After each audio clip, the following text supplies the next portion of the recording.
3 guesses. Yeah, thank you.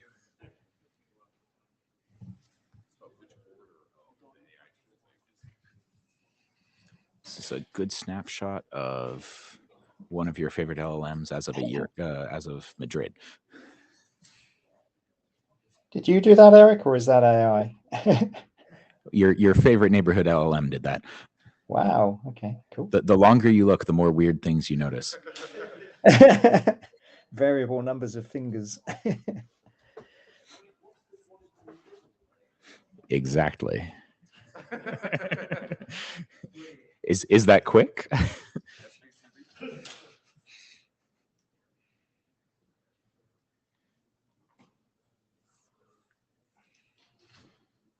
And why is IPv4 carrying the flag?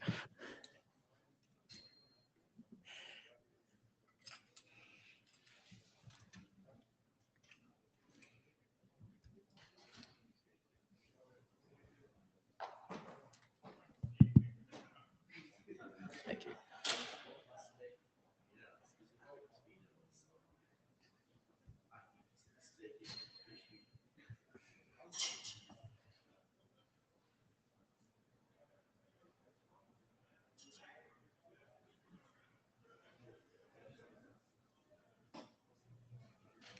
At least the clouds are all smiling, though, you know?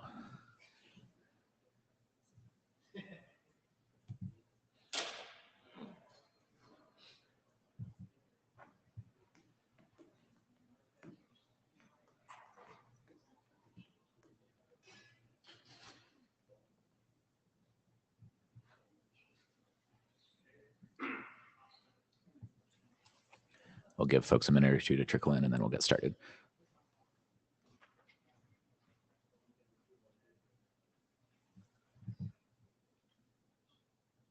You have all the presenters in the room.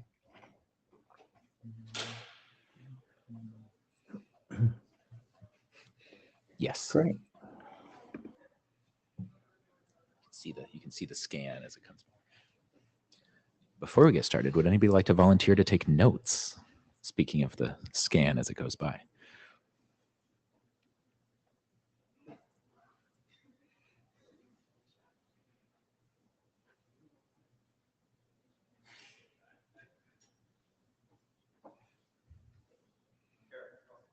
You'll take notes? Thank you so much. We've got a reserved seat for you up at a nice table and everything.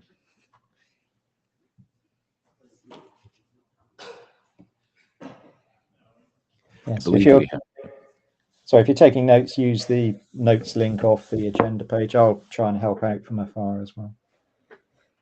Nice. Yeah, I think we already plopped the agenda in there, so it should be easy to fill in.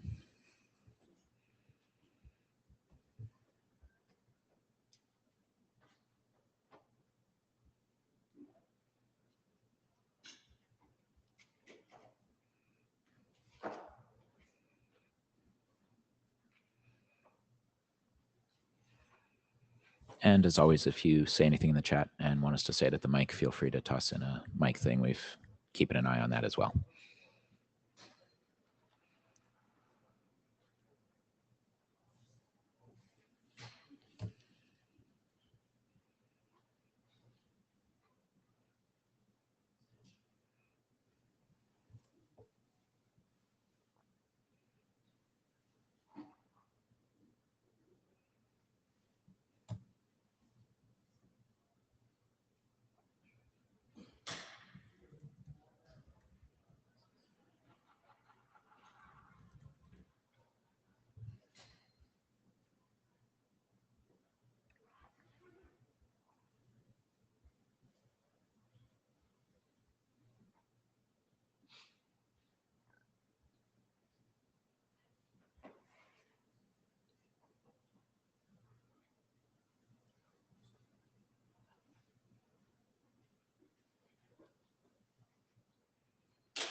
Not yet. Would you like it to be?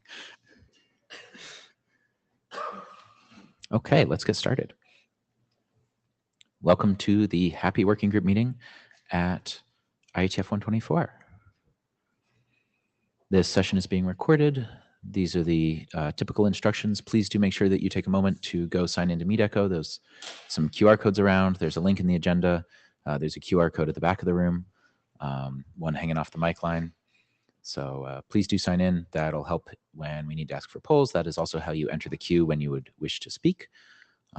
If you're remote, you can use the microphone and camera icons to start and stop sending audio and video respectively. And we also have a new Notewell this meeting. So even if you've read it recently, please give it another read through. This clarifies the terms under which we participate in this working group and other IETF events.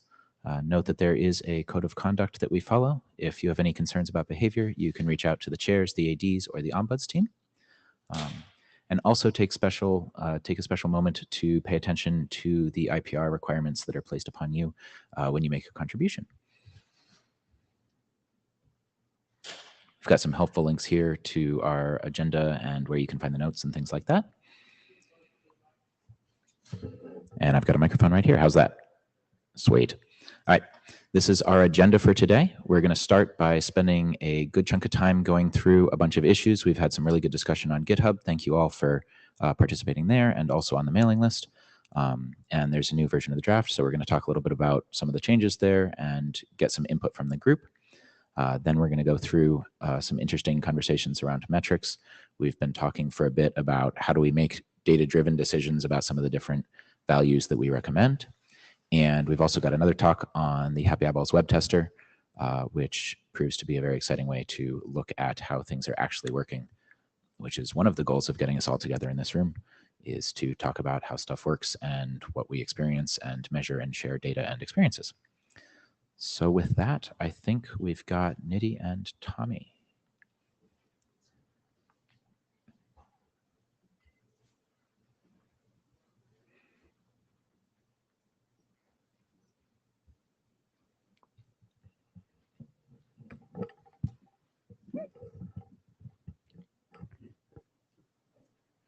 Okay. Hi, everyone. I'm Nidhi from Google, and this is very delayed.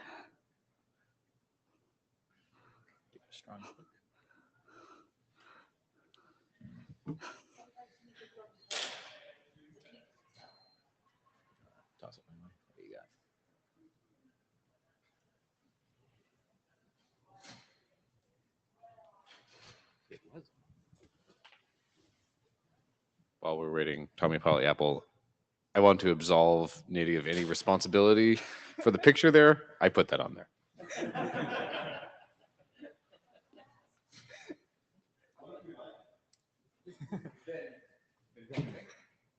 Props to Tommy.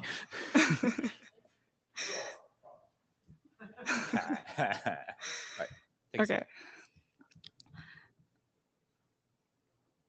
Okay, so we'll be talking about the updates in the latest version of the draft since the last meeting, and Tommy will be talking about the open issues and PRs.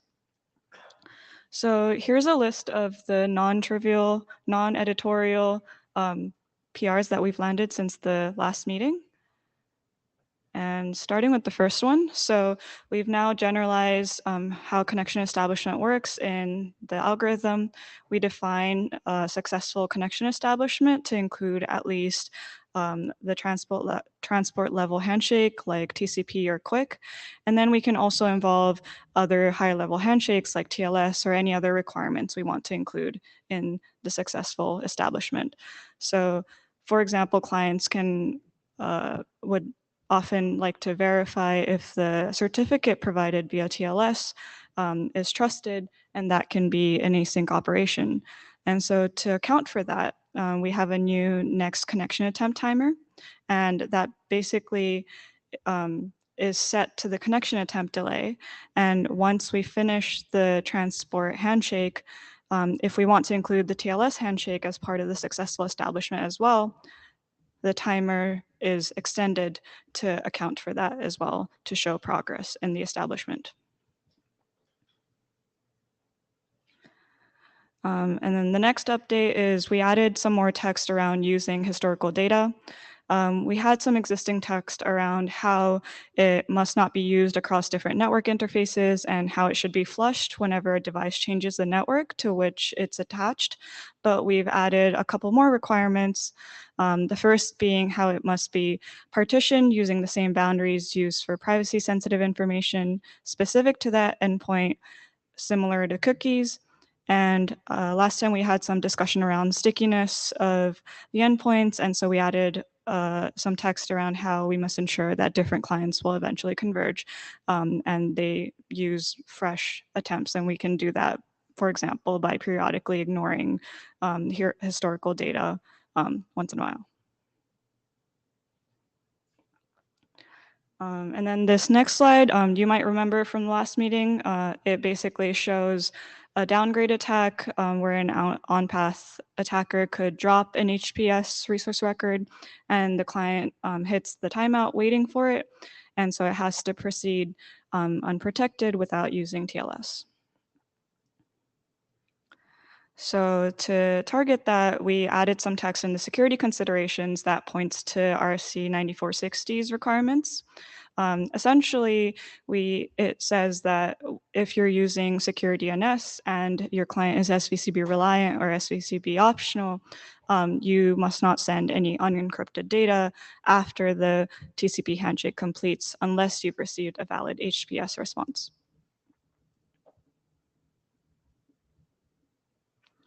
And then, so related to that, we've also added some more text regarding cases where we should wait for SVCB. There's two requirements, and the first one is if you're using secure DNS, like I mentioned, and then the second one is if the client actually depends on a feature of SVCB, we should be waiting for the SVCB response. So these are some examples of where you might want to wait for SVCB. One is, or where you might not want to wait for SVCB, sorry. If, for example, we're already using HPS and you don't need to wait for the HPS response to tell us to upgrade to the HPS. So yeah, that's one example. And another one is, for example, like your client doesn't support ECH, so you're not going to learn anything new from getting an ECH config if you don't know how to use it.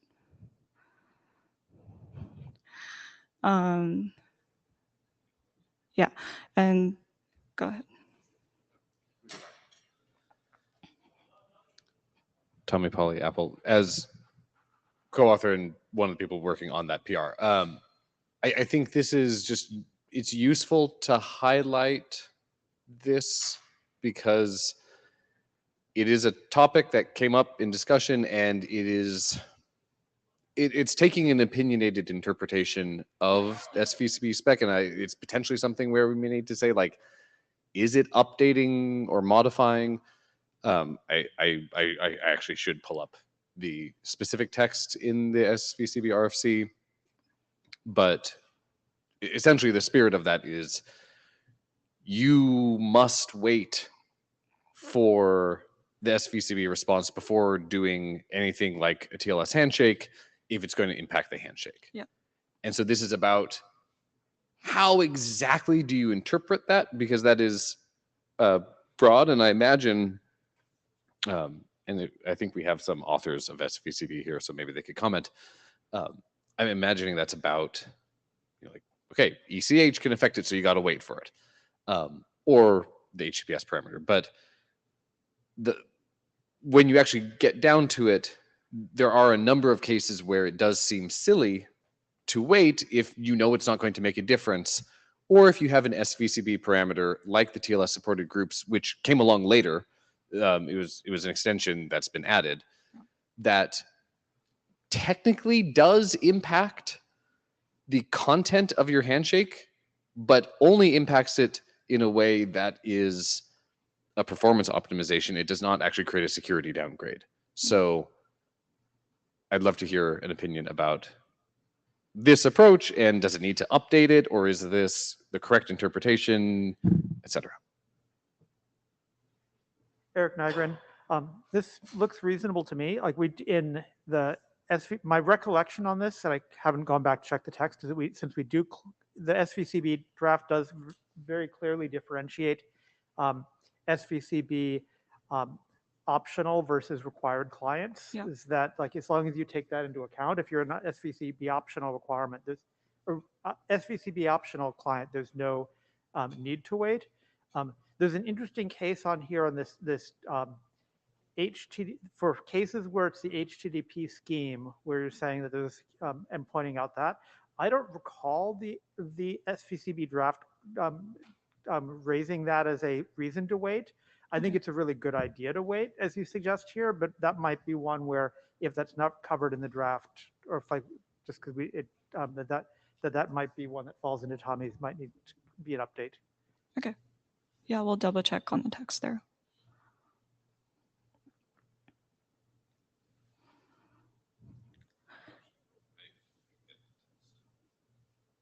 Okay. I'll move on to the next PR. So last time we had some discussion around how we should weave in the service priorities into grouping and sorting the addresses.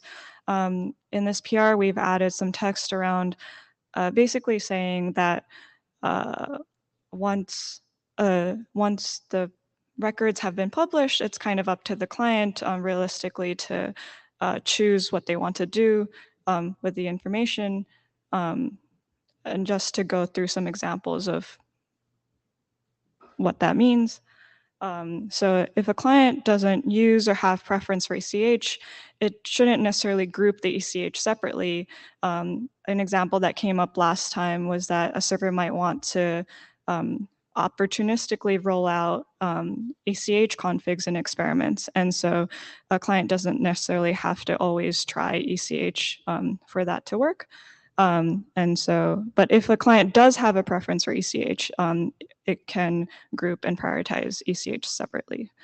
So we introduced these diagrams last time where we sort the ECH addresses separately from the ones that don't have ECH. And then within that, we have the SVCB priorities and then the address sorting. But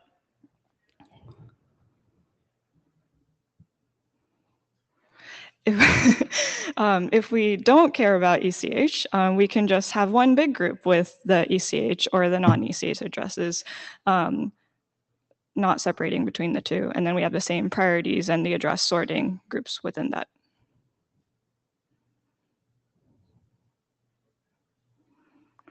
And another example of that is for ALPN as well. So if a client doesn't rely on a feature specific to HTTP3, like unreliable datagrams or connection migration, it should just follow the server priorities.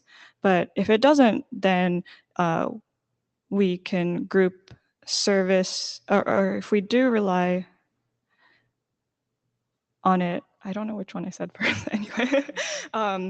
If we do rely on it, then we can group them to prioritize HTTP3 separately. Yeah. I think that's the end of the updates. So if anyone has any comments, questions. No? Okay, I'll hand it over to Tommy.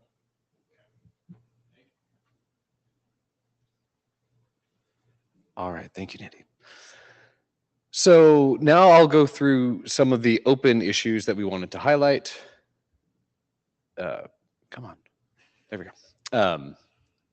And also open pull requests that have not yet been merged that are still having discussion. So this first one I wanted to highlight is a PR that we got from Andre. So thank you very much for that. I have a couple slides on this. So this is trying to rework the IPv6 only section. I think that is a good thing to do. It should be reworked, but I think there's still some things we need to discuss in it. I go through a couple of the points that came to my mind. Do you mind if I go through these and then we'll discuss? Yeah, I'd love to get everyone's feedback. So partly there's just how should we refer to things? The current draft, not in the PR, talks about how you handle both IPv6 only and IPv6 mostly networks. The PR questions that because a stack itself, a host is either dual stack or IPv6 only. I was thinking that I was referring to when I'm on a network, which may be IPv6 mostly, then you handle it like you do IPv6 only. That's just something that the IPv6 only and mostly experts could weigh in on. There's some things we need to work out about the details of the relationship of Happy Eyeballs to 464 XLAT and CLAT. Generally, the Happy Eyeballs client should be aware of pref64 or DNS64 retrieve prefixes and could avoid needing 464 XLAT. The old text that's in the draft currently says that you use pref64 if the system doesn't support 464 XLAT, but potentially we could just say, if you have pref64 and you know how to synthesize, just always do it. It doesn't really matter if your system underneath supports CLAT or not. That's an option. So I think that's something we should discuss. The PR does a good job simplifying the process for handling v4 literals to essentially say that when you synthesize the literal, it's just based on if you can route directly to v4, use v4 because it's maybe something that's on your local network, etc. If you can't route to it directly, then synthesize v6. This does raise a question again about CLAT routes because you shouldn't necessarily do that if your only v4 route is a CLAT route, but then there's a question about, do you know if the route that you're looking at is a CLAT route or not? On some systems you can. On some systems you may not be able to. And then I think there's one more on this. It also it touches some of the comments around host names with broken quad A records. I don't know if those are appropriate to remove yet because I think there still is this type of brokenness. So that's kind of the scope of things we should discuss. So I can go back to the beginning of this, and then we have Jen. Jen Linkova, guilty as charged. I did miss that PR, so I just start looking at this week, and I have attention span of 3 months kitten, so I have not finished looking at it yet. So for terminology, I do think we should not say v6 mostly because it's a network, and you do not really know, right? If it's v6 only, v6 mostly. If host is v6 only, that's all we know, and you do. Because strictly speaking, v6 only is a corner case of v6 mostly with 0 dual stack hosts. So it's a transition, right? So I don't think you need to worry about that, right? Your host has been given a v6 only configuration by the network. That's it, right? Fine. Yep. So can you go to the next slide, please? Can I? Yeah, so maybe what we want to do is enumerate scenarios and say what result we want to achieve, because currently I found the text slightly confusing. It starts talking about what you do with pref64, what you do with area card, and those sections, at least currently to me, look slightly confusing. Maybe we want to say, okay, you have dual stack host, you have v6, you have, strictly speaking, you have dual stack host, you have v6 only host. And for dual stack host, you might or might know if it's a CLAT address or real v4 address, and what we want to use in each of those cases, if you get A and quad A, right? And from that, we can come up with what exactly host need to do. But maybe we need to start with a desired result. Great. Because, yeah, I think if you can synthesize locally, I think it makes sense to synthesize. It's not go through CLAT. But obviously, yeah, you cannot always know if it's CLAT or not. Also, I had a whole conversation about this. The draft currently does not say anywhere, except historical data, that all of this is per interface or not. And my understanding is that only CPR had kind of in mind the VPN scenario, right? When you have v6 only interface, but you also have VPN, and that's why he wants to route traffic natively if you have v4 route, because it might be v4 route through VPN. But that means that we have, but that means you have multiple interfaces most likely, right? and your route actually points to another interface. Yeah. So my understanding is we might intentionally avoid discussing per interface or per system, algorithm. I don't know what we want to do here, but if it's per interface, then VPN case disappears, right? Because VPN is a different interface. But if you potentially can resolve through one interface, but your route point to another interface, that's a completely different story, right? Then you need to be very careful about saying, I prefer to synthesize instead of using native. And this also brings us into the complexity of the split DNS views and all of that. Because it also will actually impact what I just said about let's enumerate cases. Are we including scenario you have route pointing to another interface, or we just saying everything we do scoped to a single interface, which is either V6 only or dual stack or CLAP. So. I'm inclined that we need to cover the cases where you do have the multiple interfaces living with each other, because that is the reality of deployments. But a lot of this is how do we clearly articulate it. And I like the idea that you have of starting with the goals and then explaining how you achieve those goals practically, because then you lead with the simple idea and you get to the complexity later down. Yeah, because I'm a simple network engineer, right? I'm here because I'd like to know how hosts in my network are going to behave. And this is most important, right? Yes. What you do, how you implement this internally, who cares? Philip Teasel. I had a concurrent PR on that, which I, in the meantime, retracted because I think this one was easier. But after rethinking it again and again, I think this one is still too complex. Yeah. So in the end, what we want to do is we want to make sure that we handle IPv4 addresses in disguise as IPv6 addresses as actually being IPv4 addresses. And afterwards, you're in the original situation that you can handle them like IPv4 addresses are IPv4 addresses, IPv6 addresses are IPv6 addresses, and use the standard semantics of happy eyeballs without creating too much special cases and making our lives too miserable. So I think the interesting part is making sure that we detect DNS64 generated IPv4 addresses. And by the way, also IPv6 mapped IPv4 addresses, which happen to occur in DNS. More rarely. Clearly can handle them as IPv4. And afterwards, I hope we are mostly done. And the question whether we want to synthesize or not is a completely implementation-specific decision where we might want to give a little bit guidance on what pitfalls to avoid. But theoretically, you're mostly done if you handle CLAT like IPv4 upstream. That's interesting. I'll have to think about that. Yeah. I'm kind of getting the sense that it'd be good to have like a little design group to help work on a PR here. Like, yes, because it's not intractable or too big, but I think it just needs careful iteration. Yeah. I don't know. Lorenzo, are you next? Yeah, Lorenzo Coditi. The question of, say IPv4 socket versus IPv6 socket with translated address, right? Arguably, that doesn't belong here. It belongs in 6724 bis, right?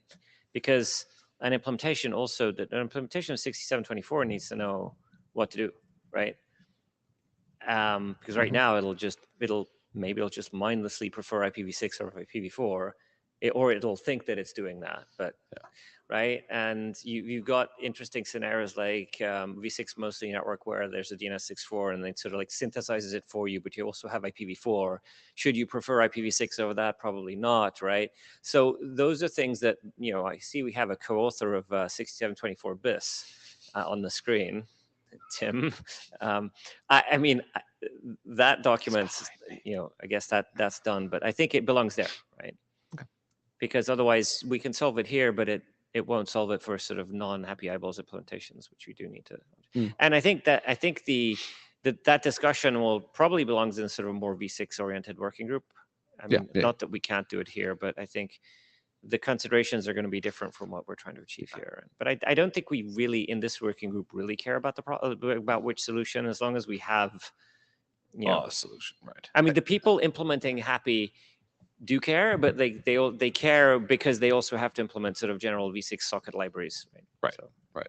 So I think wouldn't that have to be done aligns- here, but could be done here. Yeah, that aligns, I think, with what Philip was getting to, of like distill out, here is how this applies to your sorting algorithm, what you consider to be V4 and V6 as best as you can discern it, but the mechanisms for the synthesis, I think they should be mentioned, but they don't need to be elaborate. They should be references. Right, because the sorting algorithm is already specified. It already says we have to sort. Right. And we don't say, you won't say how, because it's written in this other document that conveniently exists, right? And so that we should rev that document ideally to specify what to do with. Yeah. Okay. Good point. So Thank you. are we thinking design team, or are we thinking we ask for a BIS? I mean, thank you.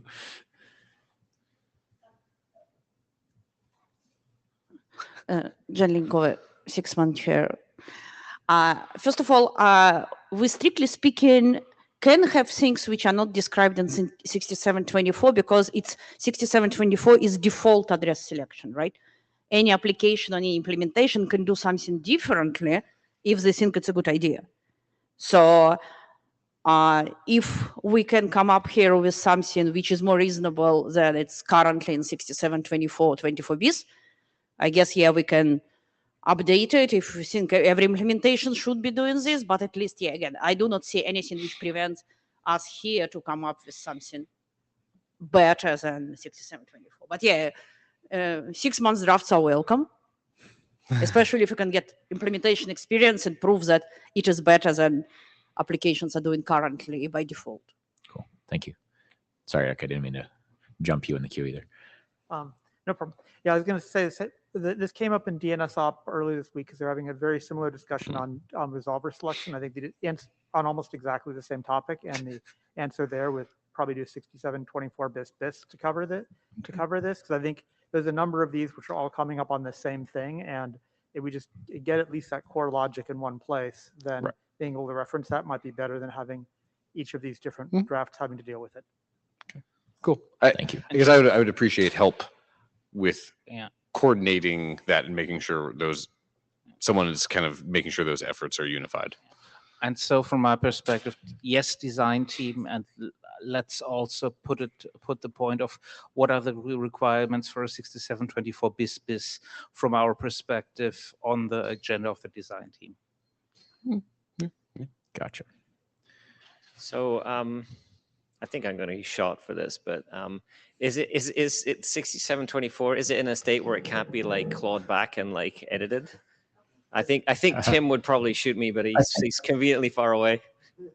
Yeah, in theory, yes, but I wouldn't object if we did. I mean, it's taken so long anyway. Why not? I suppose. Because it's blocked on Snack, which will take a good 6 months. Okay. Because if you look at the Snack working group, and you got the state machine, and it's like under-specified, and you can't implement it, and it'll take them a while to fix that, I think. Well, we should speak to the sponsoring AD for it, whoever that is. Yes, 6-month chair is back. I think this is actually, we need to take this discussion offline for the sake of time in this working group, because I don't think it belongs here. Sure. We can have it in 6 months tomorrow, we can have it in the lobby, but I suggest, it's one of the possible way to approach this, Lorenz, right? I'm not ready to say which option is better right now, but we can definitely talk about it. Cool. Yep. Okay, thank you. Let's figure out if that's something we'd want to try to sneak in an as time permits section tomorrow too. If we wanted to in 6-man jump on that. Yeah, in 6-man. Let's ask the 6-man chairs. Yeah, exactly. We'll sort things out in the hallway. Cool. Thank you. Yeah. Great. Okay, so I think there's stuff to dig into there. I appreciate people's help on that.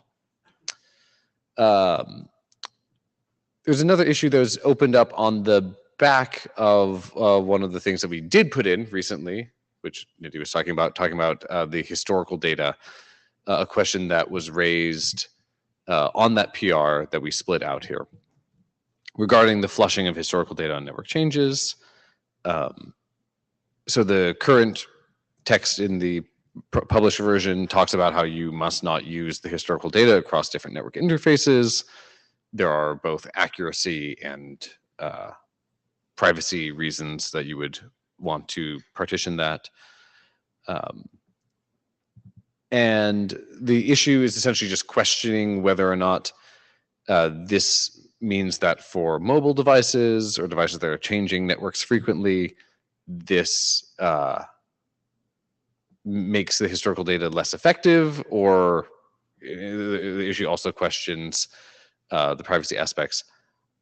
My personal take here is that I think it does make sense to not carry the historical data across interfaces. Potentially may be good to clarify that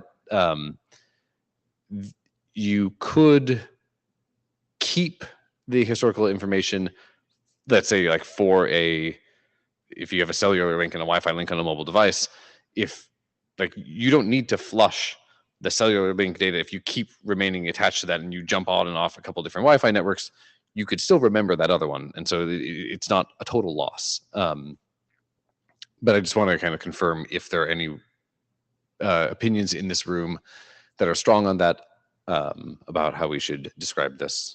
I think the text currently is mostly right. The network to which it is attached. Sorry. The network. Right. No. The network. And therein lies the problem. The network on which the historical data applies. So, like, practically speaking, the way we have this implemented is like it's in the routing table. So, like, it's attached to the route. And so, if the route goes away, then the historical data goes away. And if you have a different interface, that's a different route. But if you keep that route, and even if the route now is no longer the primary route, like you can still remember the stuff about the route. So maybe we just need to describe that more. But we should change the words "the network" because that's kind of That's a good point. Jalenko, clarifying question. So if you disconnecting from Wi-Fi and reconnecting to the same Wi-Fi again, are you flashing it, or you just keeping data for, you might keep different data for different networks and reuse it if you reattach to it in the reasonable time frame? I believe, like, in our implementation, we probably would lose the information just because we don't know what the reasonable time frame is to keep that data. But in principle, it sounds fine if you knew that you were about to attach back to the same network, and you can actually prove that it really is the same network attachment. Is it like detecting network attachment stuff, right? When you but how do you know it's really the same? Like, I guess the BSSID or I guess I guess we have some documents, right, about how do you have some heuristics about how to find out if it's most likely the same network or not. Mm-hmm. That sounds reasonable.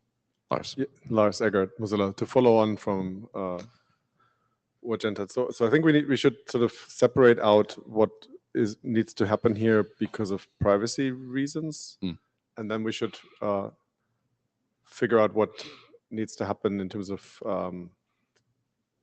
performance / accuracy / like misbehavioral reasons, right? And I think the flushing for misbehavioral reasons, because you don't want to deal with the complexity of maybe using something from a cache, is fine.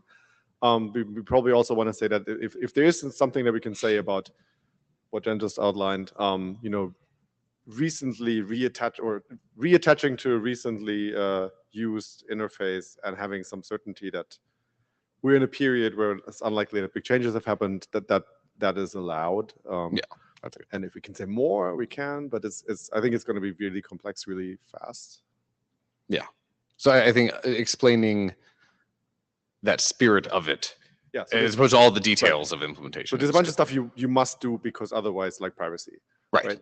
And then there's a bunch of stuff you must do because otherwise you might shoot yourself in the foot, unless you know exactly under which conditions it's safe to do so, in which case you can use cached stuff. Yeah, that's a good point. Thank you. Who's after Lars? Corey. I wish I could see the little baby. Going first as an individual, and I probably messed up because I was reading it while Lars and other people were making questions, so I probably just say the same. I don't get the connection between the first and the second. The must not, I understand, and the should is for some reason that's not explained. That's kind of where we're getting from, is it? I mean, like, why the should? That sentence seems problematic. Yeah. Yeah, right. And It's like you should only keep the data when you know you are actually continuing on the same network, you've reattached to the same network, and if you aren't complex enough to figure out that across network changes, then you must not use it across different network interfaces, which just comes back to the first sentence, as you say. And the should only keep it is because I think we don't need to. You want to help people optimize their memory footprint, or I think it's just like we could mention that if you know how to recognize that you're on the same thing and you can cache it, cool. Yeah, you may be able to do it. You may be able to do that. And I don't know. We can work on that. And you should practice the text. Privacy, whatever. But the privacy things very yes, different separate. reasons why you must do the first thing and should do the second thing. Right. Yeah, with no hats, I would second what Lars said, because there is potentially a privacy reason that you should flush it if you're going to come back to that network and perhaps use a different set of layer 2 identifiers. Yes. Then the fact that I'm using a bunch of cached information from the last time I was here might make you go, oh, you are that same person. So I think separating out the you should, because that's a convenient way to help you implement the must not, is very different from there's a privacy reason to do it or not. So I think separating those two as these are the things you must absolutely not screw up, and here's a bunch of recommendations to help you implement your thing in a faster way. Cool, great. That's good. Okay. Thank you for the input. All right. Did you want to talk more about normative language? Because I have a slide for you. So we currently have a May, which comes back from the original Happy Eyeballs v2. A number of these things are things that we are just like, we carried over the text, and it's been 10 years. And so we said, you may choose to have the Happy Eyeballs race go all the way through TLS. That was a novel thing at that point. But since then, we have a lot of cases where not going through TLS shows real issues on real networks that have broken IPv6. It's more common. Is there any reason this couldn't be a should? Lars, I got why not a must? I mean, is there ever a case where we would use the TCP connection if the TLS failed? I mean, yeah, okay. Oh, okay. So, I was getting worried for a second. I mean, I think there may be implications purely for the practicalities of implementations. Like, you may have a Happy Eyeballs implementation that is not in control of its TLS layer just because of you have a library in Android, or I don't know. So I'm fine with the should, and here's the one nit case where because you should, as long as you can implement it. You must, as long as. What do we do for quick with if you can't do fragmentation or something? We use some phrasing. It's that kind of case, right? If you're if your stack actively cannot let you follow the must, then we'll that's let you go. The only acceptable reason, right? Because otherwise it's just I like that. I like that approach. Must unless, yeah. Who's next? So just short agreement. Yes, definitely may, or should. Yes, definitely should, because there are enough implementations where it's really hard to implement, and B, as there are enough practical problems with things breaking TLS in the presence of IPv6 that it's really a useful thing to do. Perhaps in 10 years we don't need it anymore.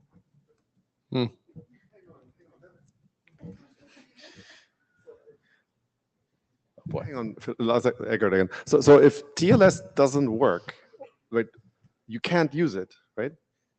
But I think So that's then why you don't want to use the candidate in that case at all. I think that's why he was arguing for it being should as opposed to may, not as opposed to must. Okay, so but you don't like must. Well, we can do must unless. Like, I mean, I think we understand what we're saying. Like, if you can, you must. Jonathan Lennox, I mean, the one thing I was thinking that would be the argument against must is if you're on a constrained device and don't want to pay the cost of multiple TLS handshakes. Because that's computationally expensive for a small device. That's a great point. I think it gets a degree into something that Nidhi was mentioning earlier when we're talking about pushing out the timers. And a way to deal with constrained device is that you push the timer out way far, that you only bring up the second TLS handshake after you've really determined that the first one is just dead. Yeah, I think the main reason why we shouldn't make a really hard must is we don't want to have anyone saying, oh no, we can't implement happy eyeballs because we can't do the TLS part of the racing. Right, that's where we need to give people the out, and we can talk about how we give them the out. Okay, great. Thank you for the feedback. So I called this to cancel or not to cancel. I think the issue is called the connection escalator. This is an interesting one. So currently, the connection attempts that don't win the race, we talk about them being canceled because you didn't use them. Hopefully, there aren't too many of them, because then we're in an inefficient state. But there's the question that if you're racing and you have one option that you tried first, which was quick over IPv6, and then you fail over and like eventually you get like TCP over IPv6 is the thing that connects, or TCP over v4. You use the thing that won the race, but and apparently some implementations do this. They will keep the quick connection attempt going, and then it will eventually connect, even though it was slower. And then you could in the future use that. So, I mean, this is interesting if you have a really good reason to use quick. Part of my thinking of why we would not do this and why we haven't looked into this for our stack yet is at that point, quick is like, it's like slower, or had maybe just got unlucky, but it was slower by like at least 3 round trips. Because like you attempted it and then you waited a little while and then you started TCP, and then TCP finished its handshake, and then it did the TLS handshake and it finished that. And in all that time, Quick didn't get a single response back from the server, and then eventually it does. However, maybe you're going to want it in the future. So we could change the approach. We could also just open up more of the possibility to just say, you generally cancel, but if you want to keep them around, you can. What do people think? I think that's the only slide on this one. Yeah. Might be a bad idea, but is this something that might be worth a new service binding service param for? Because I think some of the cases, the server side is going to be the ones who really are going to know that like this application really wants quick and it's worth waiting for, and that might be a way to signal that it's worth sticking around. That is interesting.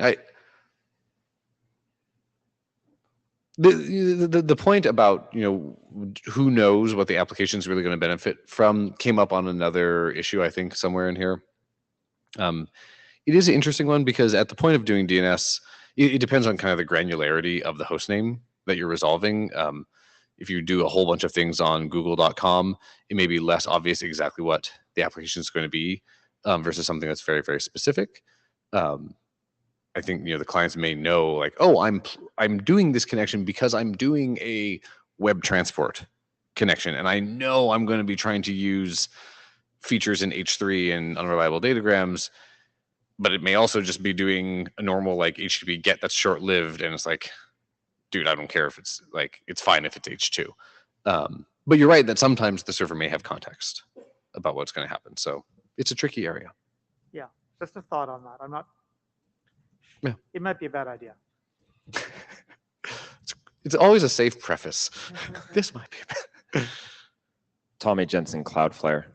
I don't want to change this because we're asking two different questions, I think, which is what should Happy Eyeballs v3 say and what do applications want to do at runtime? And they don't have to be equal.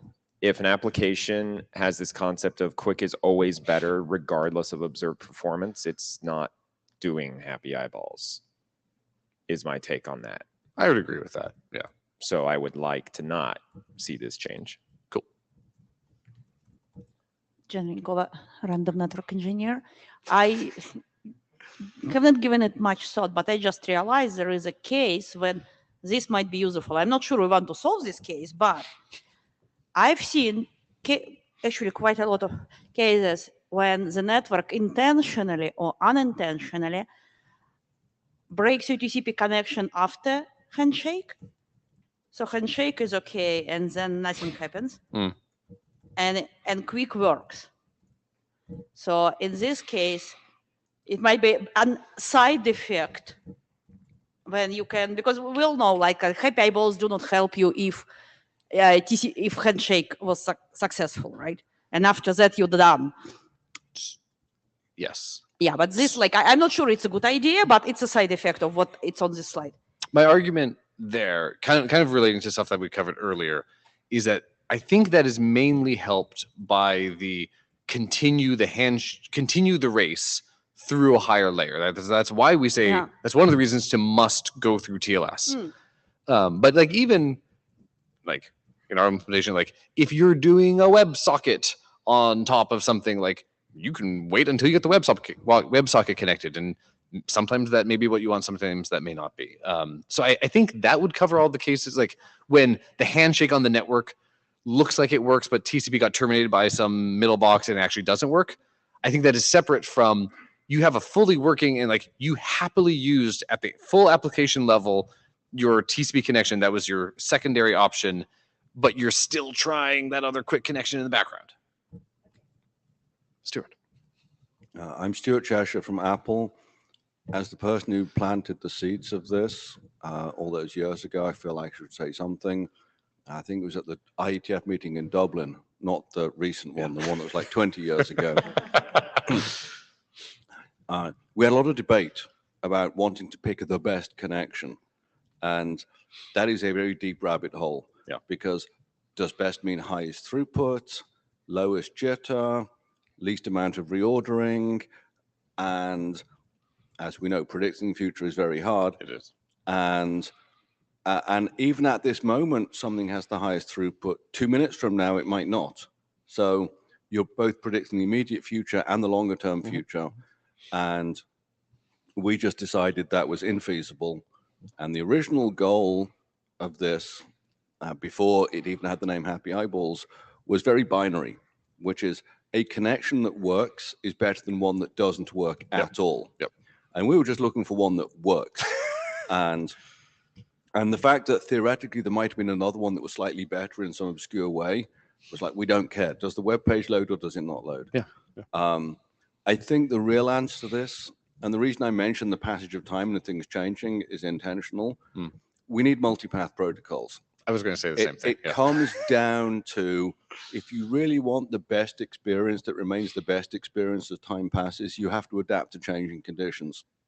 And we've been, I've been getting to learn more about open roaming and the Wireless Broadband Alliance, and that's very much what they're focused on, is that in the building you have Wi-Fi, you step outside, you have cellular, and by some magic yet to be determined, all the connections just carry on between the hotel Wi-Fi, the public LTE, and then maybe your home Wi-Fi at the other end. So really, the Happy Eyeballs is not replacing multipath protocols. It's a different solution, maybe a more limited solution.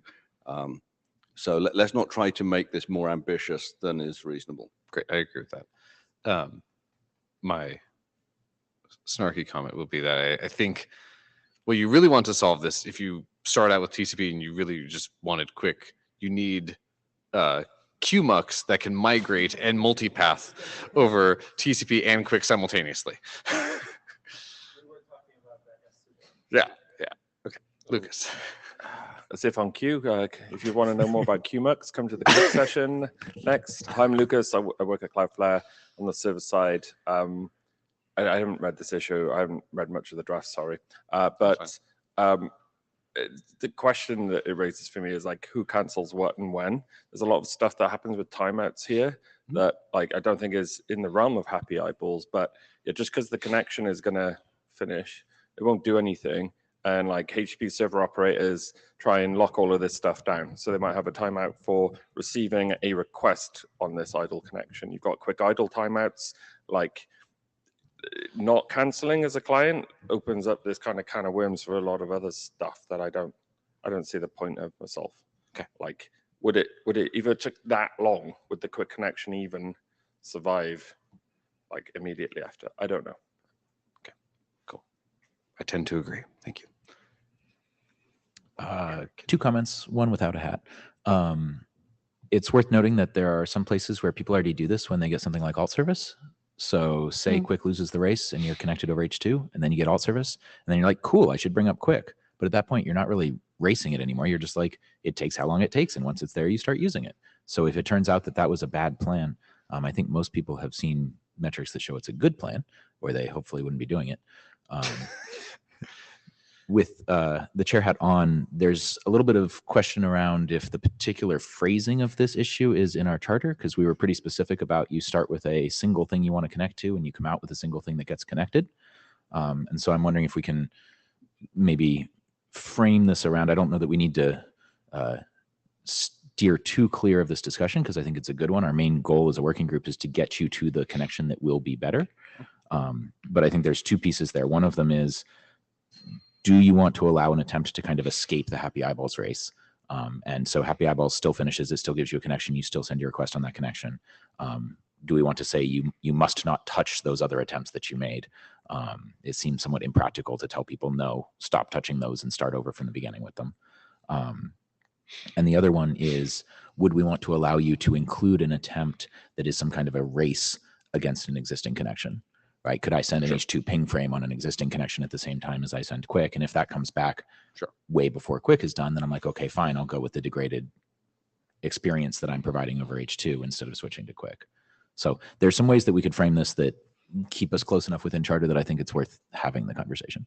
Okay. Yeah, I agree. I mean, I think what I'm getting from people is that, like, in general, we should cancel.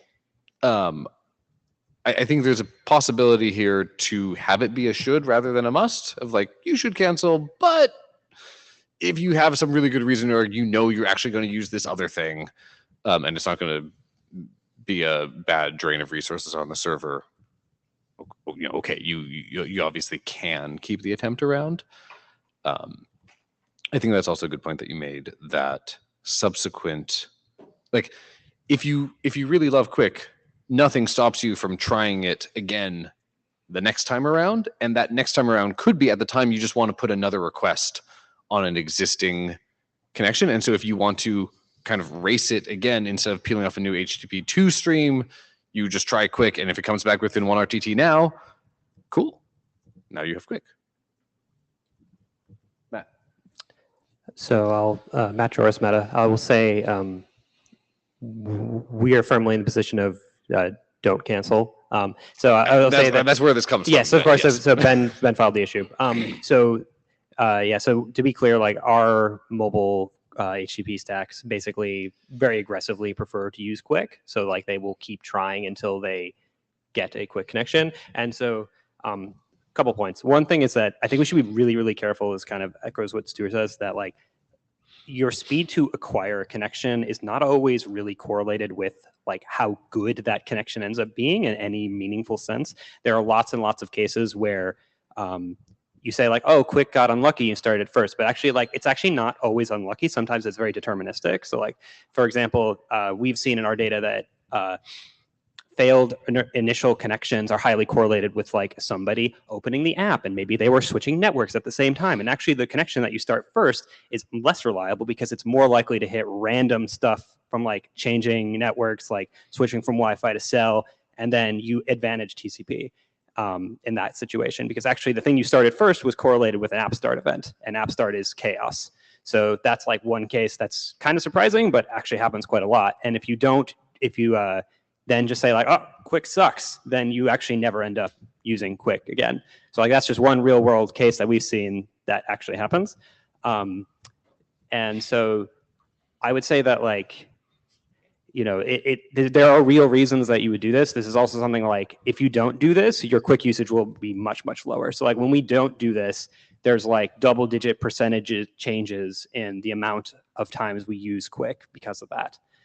Whereas like in our actual data, we end up using Quick, say like 98, 99% of the time. If we don't do this, it drops like below 90% a lot of the time. So yeah, we should be careful and be making too many assumptions about like, oh, it lost the race, which means that Quick is performing really badly. Connection establishment is not correlative with how well that connection is going to perform over a much longer period of time. So I don't really have any opinion about the charter stuff or any of that. I just wanted to bring some of that. Thank you. So several things.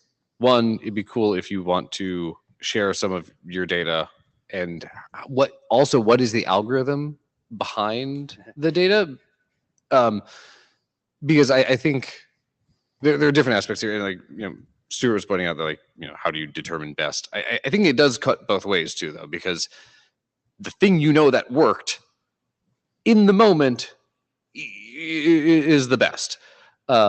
Because it's the thing that worked, the other thing just didn't work yet. And obviously you can't predict the future. I think it's a reason to say that in the future, nothing says you can't keep trying Quick, and you can't keep trying it even if you already have an existing TCP. There's also things like even in the base v4, v6 Happy Eyeballs algorithm, David had added in, I think what we called the like, I love v6 this much. And I love it because I'm going to give it two options first, right? So like you try v6, v6, then v4, or like, so potentially like if there's a strong correlation we see, particularly if you know that your app has just been launched, there could be tunings to say, I try two different addresses of Quick before I even try something TCP. Like there are other things you can do to play with it as opposed to saying, I'm just like, it's different to say like, I'm just never going to cancel my Quick connection, even if it's been a minute and it hasn't gotten a single packet. Like, I mean, like there's going to be boundaries to this. I guess it also, we don't need to do now, but like, yeah, love to figure out, are we okay with just like, you should cancel because that is the right thing to do for most server loads? Yeah, so like just to be really clear, like our algorithm ends up being really simple, which is basically like a request will trigger us to make a connection. We will try Quick first, and then we will switch to, if Quick fails, we will use TCP. But then if there's another request, we will try Quick again. And then Sure. if that establishes Quick, then everything gets switched over. Yeah. So But like, and I think that's very compatible with Happy Eyeballs. Right. So but I think like that's an important, like if we're talking about like this gets kind of to the like, oh, is the output a single connection? Like this nuance is somewhat lost, you know, in that framing, because like I think it is that is important information for the stated goal of having the Happy Eyeballs over a period of time, because it's actually, the experience is not driven by acquiring one connection. It's like the session of a human usually, right? So like in that sense, if you want happier human eyeballs, you do need to like kind of get away from that, what to do with one connection. And I don't have the chart in front of me, but like my understanding and my recollection is that it is like one attempt ends up with one connection that you use, but you could have a huge multitude of attempts. Like every time you have a new thing you want to do can be another opportunity to enter it. Like it could be the level of every HTTP request. And that's, if you want to do it that way, I think that doesn't break the model. Okay, we have a queue. Marco.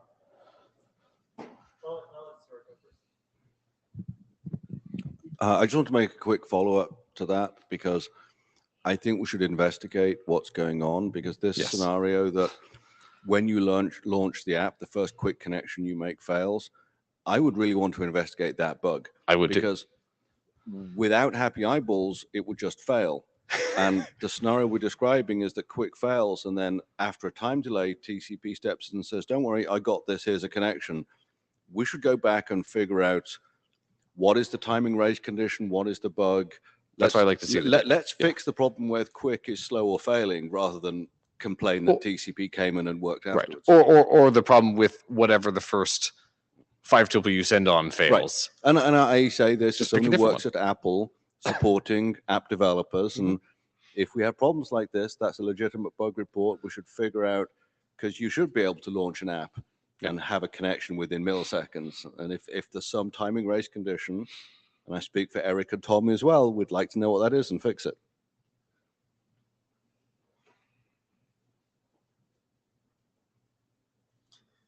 Marco Munizaga, Ethereum Foundation.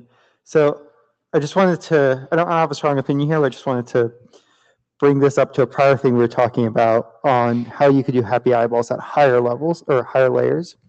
And you could see that you could think of like a GET request as a higher layer. And maybe you want to race a quick connection and a TCP connection to see which one responds to this. There's something Ian and I were talking about yesterday, and maybe even doing something fancy where the server gets both and then decides to only respond to the quick one, for example. Yeah. Just food for thought. Right.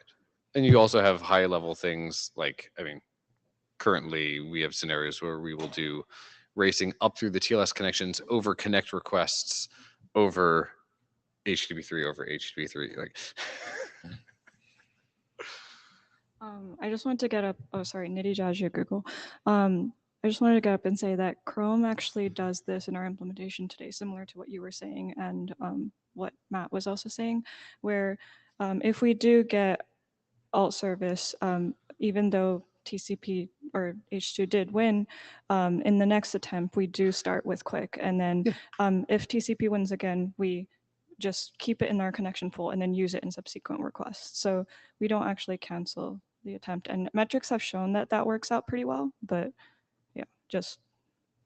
Yeah, I think it'd be interesting to have a spot where if people can share some of the details, because also like it's interesting to see how that works out with things like what Lucas was mentioning of the servers being like, what is this connection that you're not using, and why is this still here? Especially to the, just to jump in, to the metrics request, it'd be especially interesting if anybody has metrics on cases where Quick loses the race. And for those specific cases, does Quick then generally seem to perform better than H2 over the long term? Yes.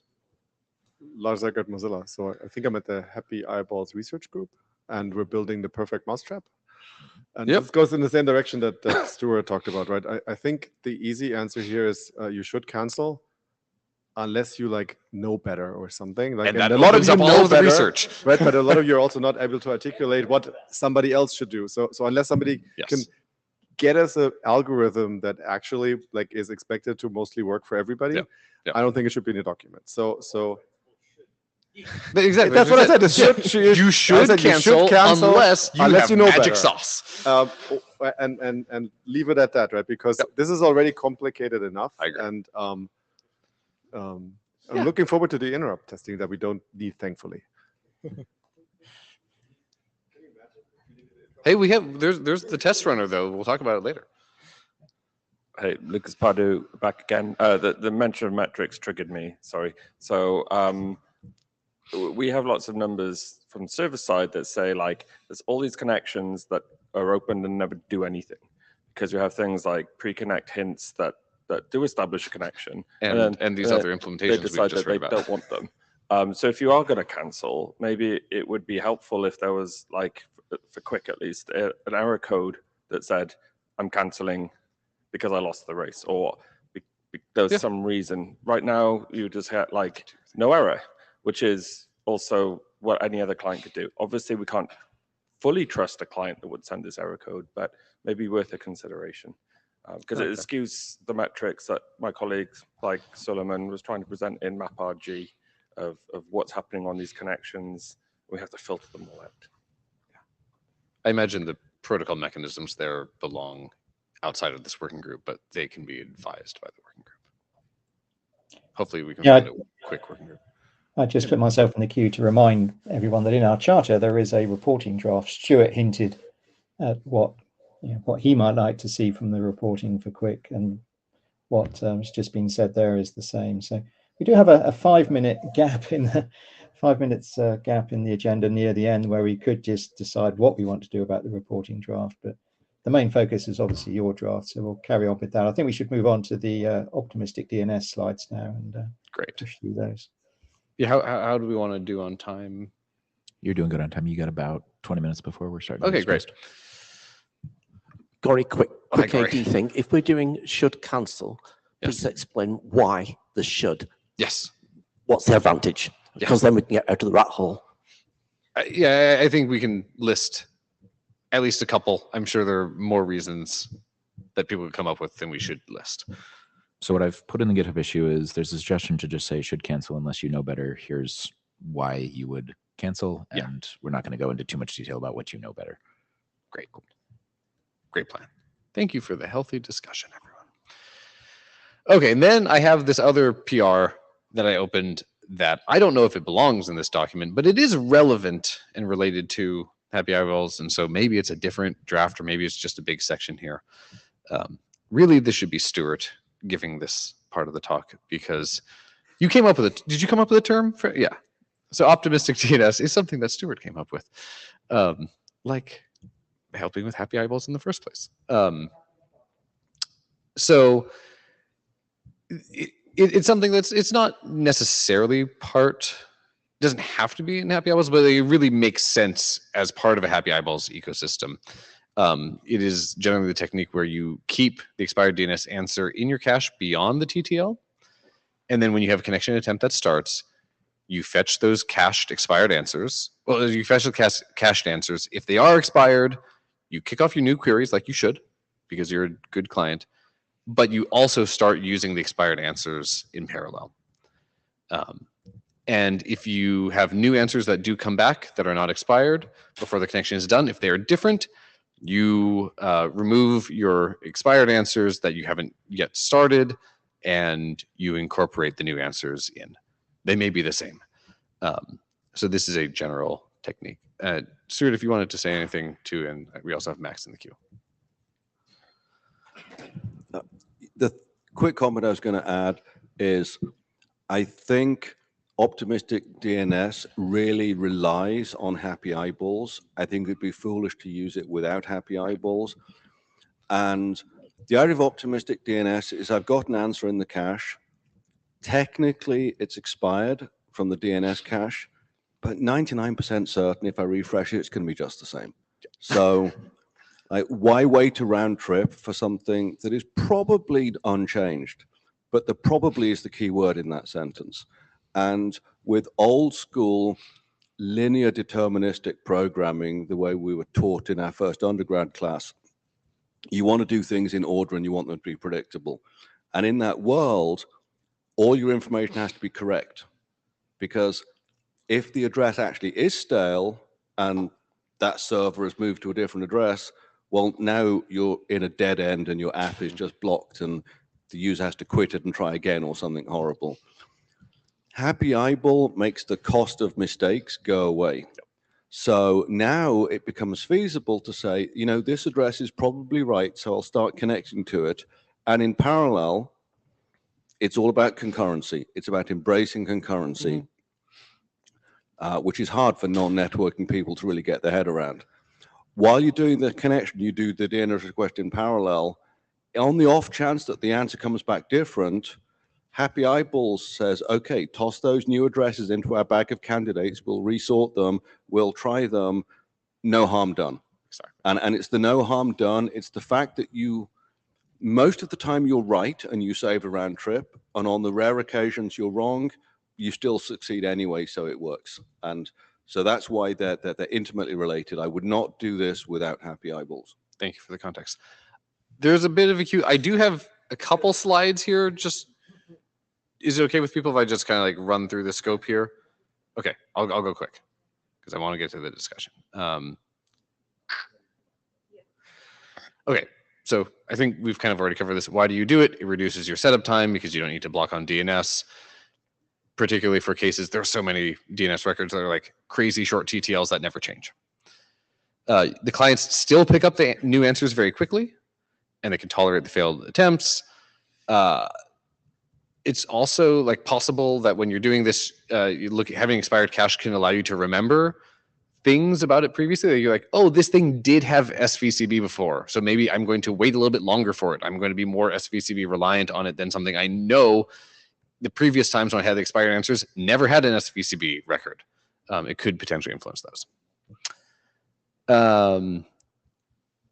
The overall question to the group. So we have this PR that tries to describe it in its own standalone section because it does affect how you do the sorting of addresses and inserting new answers, which is very core to the meat of Happy Eyeballs. So I would like to get input about, like, is this something that we can have as a section in the main Happy Eyeballs v3 spec? That's what this PR is trying to do, so you can read that. Should it be like a different document that we have in Happy, since it's still part of Happy Eyeballs, but we want it to be its own standalone thing because it's a cool name and it deserves its own room and the spec is big as it is? Is it something that we have as a document in some other working group? Should we not document it because it's a terrible idea? I think it's a very good idea. Or should we do something else? The fish option. So here we go, Max. Max, Mozilla, we already do this. We already do this. So we've been doing it for many years. Great. Yeah. We've been doing, I don't know. Let's do it. Like 7 years? Yeah. 6. Close. COVID took a long time away from us. It was a while. It was like Alessandro Ghedini, Cloudflare. I don't think it's a bad idea, but it gets tricky with some like sort of edge cases maybe. So for example, you've been talking about IP addresses, but there is a case where if you use a stale HTTPS record that could have a expired DCH config, then you will try to connect using that, which in turn triggers a retry on the handshake. So I think it becomes even more critical here to say that if you expect TLS and ECH, you need to wait for the TLS handshake to complete, because you might get into a situation where the TCP connection completes with the old record, but then the TLS handshake takes longer than it would have been if you just waited for a new configuration. I see. Right. Because you end up doing 2 TLS handshakes, one after the other. There are some scenarios, depending on the timing, where you would still end up being faster. There's some scenarios where you end up being slower. Yeah, that's a good point. So if you say the client has to wait for a full TLS connection, then I feel like that would fix the issue, because then the other race would complete potentially first. Okay. But also, I think this is a good idea. So I don't know if the Happy Eyeballs draft then becomes too complicated with all these different. So like I wouldn't be against like a different document, but then I don't know. Okay, Jonathan. Oh yeah, Jonathan Lennox. I mean, I think the one step which might make me less scared of this, but maybe I don't know if people are doing, is the question is, do you actually use the connection for anything before you've gotten back a DNS answer saying, yes, this is good? I mean, revalidating the DNS in parallel is fine, but it would scare me a bit to send user data down that before the DNS has said, yes, this actually is a valid address for this. Okay, so to unpack that, when we say use it, because if we have, I'm assuming either we have TCP TLS or we have Quick.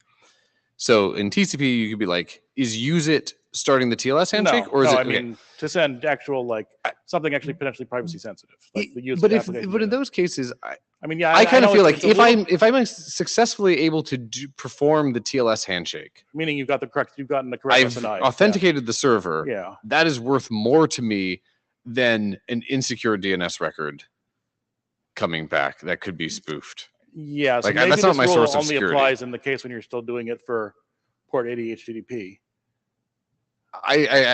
Maybe you don't care if about we port say 80. that you don't get to do it in that case, I'm not heartbroken. Yeah, or I mean, basically, don't send anything. Don't send any application data over it in Over a clear text channel, if you. Yeah. Yeah, sure. Yeah, I'm also just concerned about like somebody has not. This isn't an attack. This is somebody has like provisioned a new HTTPS server, and the old one still happens to be running, but doesn't have the latest data on it. Yes. So in which case you wouldn't want to send your request to the old HTTPS server because it's not the right one anymore. Clarification question. Yeah. What's the difference between that and if I mistakenly coalesce something in H2 or H3? Don't know. I mean, It feels like it's the the difference is this is the case when they're expecting you to send a new DNS query and get the new answer. Gotcha. Philip, or do you want I'm going to jump the line to hopefully shed some light on that. If you migrate your server from one piece of hardware to another with a new address, and you change the DNS addresses, then DNS has caching, and depending on whether you set the TTL to be an hour or a day, it's going to take some time for that to age out of caches. So you will get this ramp down of clients over the next 24 hours, depending on when their local resolvers time out the cache. Eventually, at some point, all the traffic has moved over to the new host, but it will not happen instantaneously. And the way I think about this, because we had lots of meetings like this at Apple when we were debating all the corner cases. This is just like a client that caches the address a bit longer than you thought it was going to.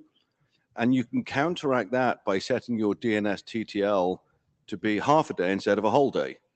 And now half a day plus a bit of stale use is still not materially different to what the ramp down would have been. Right. I guess, I mean, there's the point of like, okay, so what if I think we had a limit of 7 days, I think. So, I mean, there is a limit. There is an upper ceiling. There is an upper ceiling. Right. In the At code some point, that it's like, we it's will- been a month, guys. Right. We will not keep stuff that is incredibly ancient. Now, but your point is right. If you really want to enforce a migration, at some point you shut the old server down, because as long as it's up and answering requests with the wrong answer, then you're still giving the wrong answer to somebody.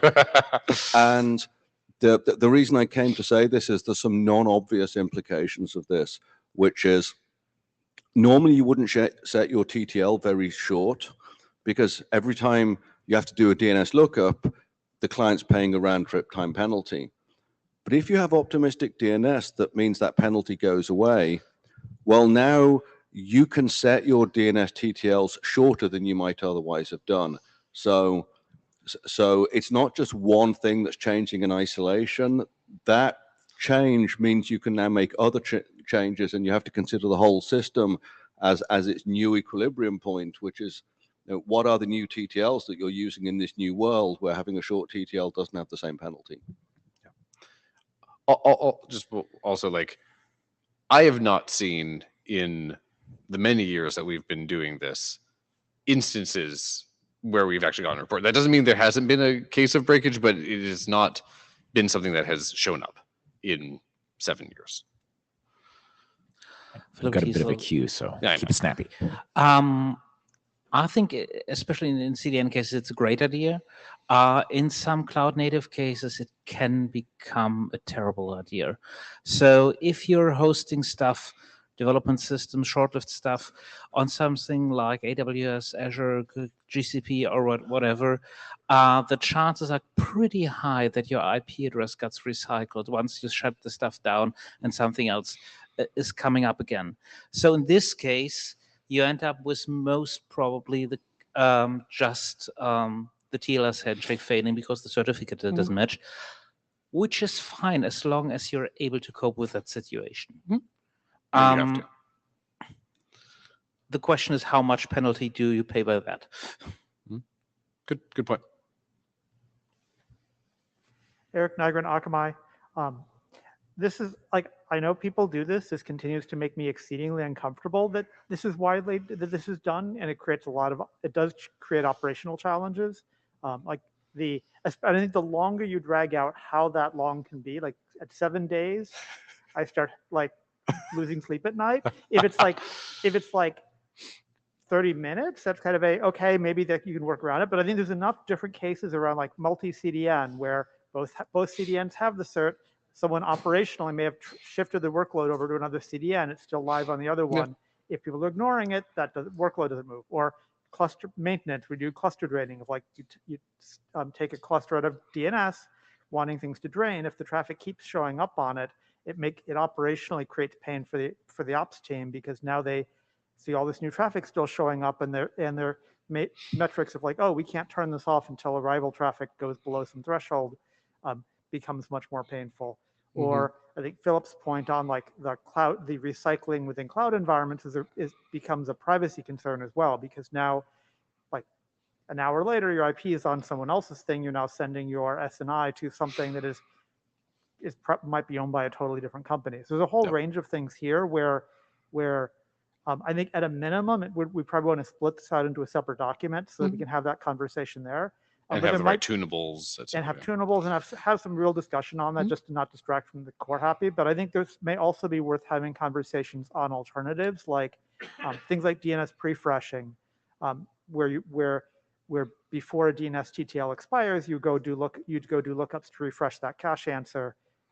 Can be another way to get similar results, but without a lot of those operational challenges. Yeah, although that requires that it's something that you know you're going to hit again, which works for some cases, but not for like as much like a web browser case. That's like, who knows what the user is going to load next. Yeah, good. Nidhi. Nidhi Jaji, Google. So I know we don't ship this behavior currently, but we have run experiments for it and have seen good results from it. I think Lorenzo's team ran that. And so I'm in support of adding this. I do think there are some questions of like how we should probably have some tunable parameters, like Eric was mentioning, of how long it is safe to. 7 days. Exactly. But yeah, splitting out into a different document in this group and kind of folding that into how we sort those endpoints into our algorithm would be good, I think. Jen, clarifying question. So I asked Stuart actually offline. So is the data kept between changing network attachments?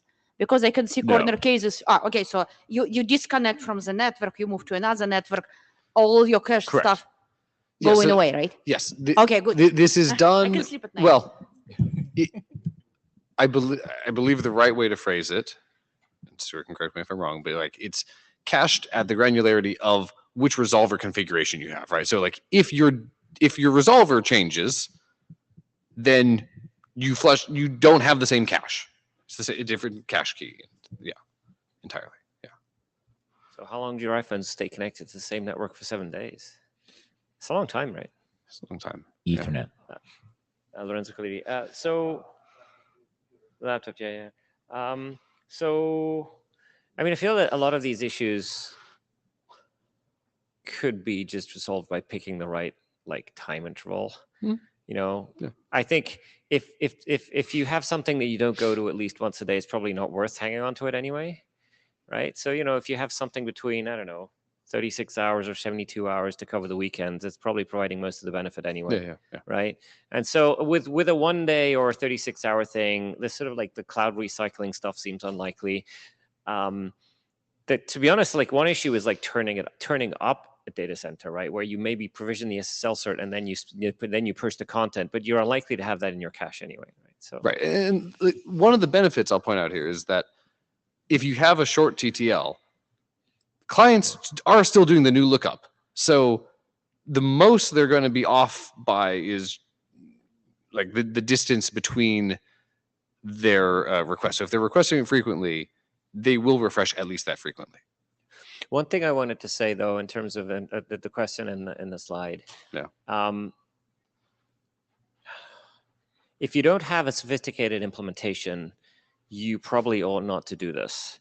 There's a lot of things. For example, if you don't have a stack that couples TLS with DNS, you must not do this, right? Yeah. But you're also, totally. there are other things like, okay, well, you tried it and it didn't work. Okay, like what do you do? Do you retry? And like if you integrate it with something like Happy in that sort of in the spec, it sort of makes sense because you say, well, you already have this other candidate, so do that, right? Otherwise, in another document, it becomes, I think, more difficult to explain. It would have to be like a normative dependency on the main Happy Eyeballs, and not be an extension, but like a little sidecar to it. That I think that you would split it out mainly just to have readability. Yeah, I'd be between 1 and 2 here. I think if we make it a separate document, there's going to be a tendency to over-engineer it. Yeah. And and I think really we should just pick one number. I definitely don't think this number should be up to the implementation, because otherwise, it's something where you need a middle ground between the server operators and the clients, that people can sort of agree that, okay, we won't reuse IP addresses every 5 minutes, right? And yeah, anyway. So I think between 1 and 2. Cool. Real quick with no hats, something that Eric said. One of the things that I think would have been lovely to have written down somewhere is what to do when I'm running a server and I want to shed load from it to somewhere else because I'm about to go upgrade it or take it out of commission or something like that. There are some things that interact very poorly with Happy Eyeballs, like ignoring TCP SYN packets. There's some things that interact really nicely with Happy Eyeballs, like replying with a reset, so that you don't wait the full timeout before you start the next attempt. The client's just like, okay, great, cool, I'll try the next one, move on. Good point. So there might be some places where text in here would help make that easier for everyone. Tommy Jensen, Cloudflare. I'm a big fan of option 1 or 2. I'll just note that these security discussions are discussed in detail in RFC 8767 serve stale, and it's probably something we should reference and not reinvent the wheel on. To the point of that content, I would suggest we don't pick a magic value. There's some trade-offs discussed in there that we should reference and then place into the context of Happy Eyeballs. So we should write our own. We should lean on that to ensure we're not reinventing the wheel or reinventing any problems. All right. Cool. Thank you. Thank you. I think that's it. Okay. Next up, we're going to talk about something totally not different. Let's talk about some metrics.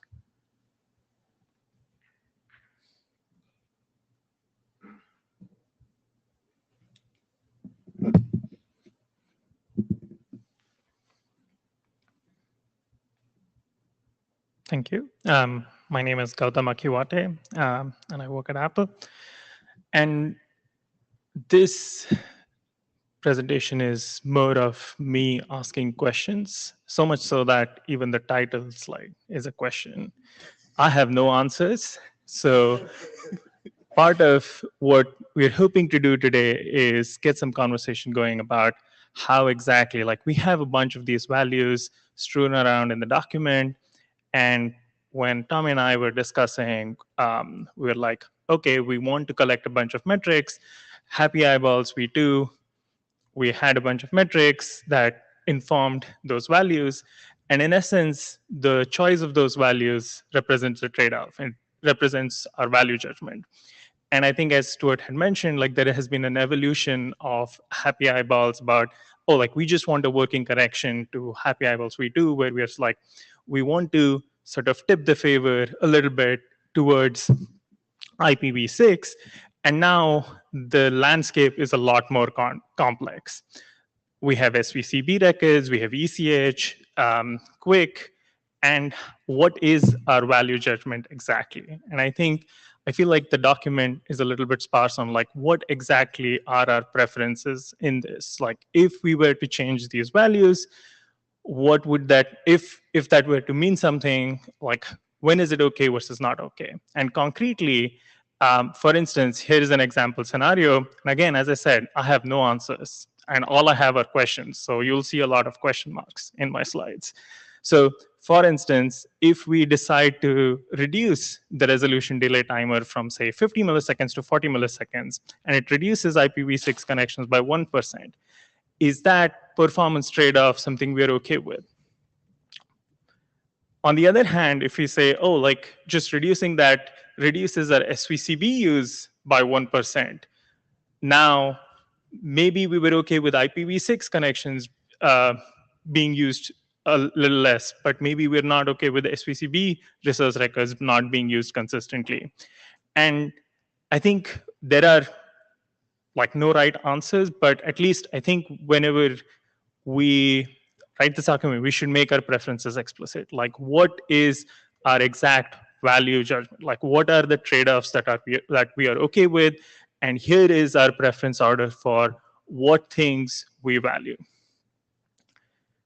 And for instance, like there's this comment about IPv6 issues are expected to be less common, and the delay should be increased with time as client software is updated. And it sort of is an IPv6 centric view of the world. And when I first read this, I was like, if IPv6 issues are going to be less common in the future, shouldn't we sort of decrease these values so that we are more performant? Because if something were to work, we would just expect it to work. But so that was one. But then again, what Tommy pointed out was like, this is again also an IPv6 centric view of the world. Like, is SVCB, like how do we sort of think about SVCB trade-offs? And there are a bunch of things like this where we are inheriting things from Happy Eyeballs v2, which we should sort of rethink. And part of what we thought would be interesting, and I don't know how successful this would be since we have 6 minutes, is we have like a bunch of these configurable values. We have the resolution delay timer, we have the connection attempt delay, we have the last resort local synthesis delay, and how much do I really like IPv6. I like IPv6 this much sort of count, which is the preferred family address count. And what we were hoping we could do is for each of these values sort of come up with a game plan for how would we measure what is the right value for it. And of course, like this would need a bunch of data, but sort of thinking about it from the perspective of trade-offs, like, okay, we have a 50 milliseconds, but let's say what are the different things we are trying to measure as we sort of tune this down or up?